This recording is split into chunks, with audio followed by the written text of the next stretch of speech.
Hello, my name is Laura Thomas and I am a woven textile artist, maker, designer, lecturer, curator.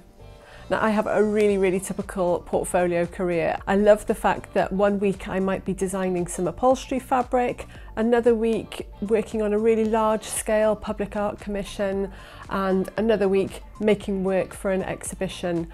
Now the work that I'm predominantly known for in an exhibition context is encapsulating textile structures in acrylic resin. So I make sculptures and wall panels such as this.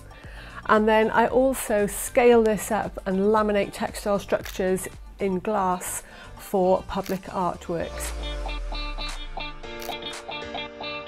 The Llanelli Town Centre Public Art Commission is one of the most interesting projects that I've worked on to date.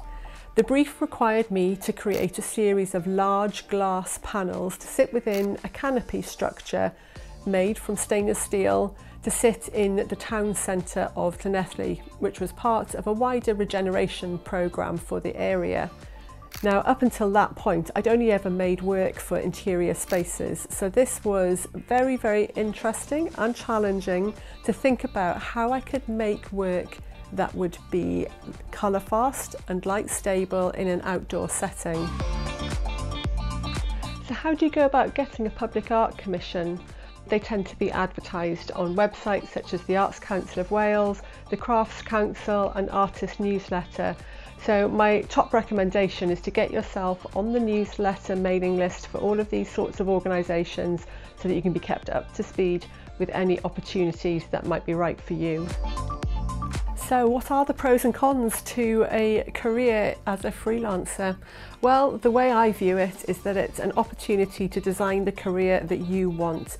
You can steer your professional practice in the direction that inspires you the very most.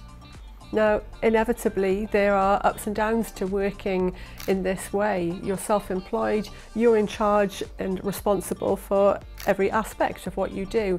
You need to be resilient, flexible, versatile, pragmatic, but you know what? These are all things that come really naturally to creative people.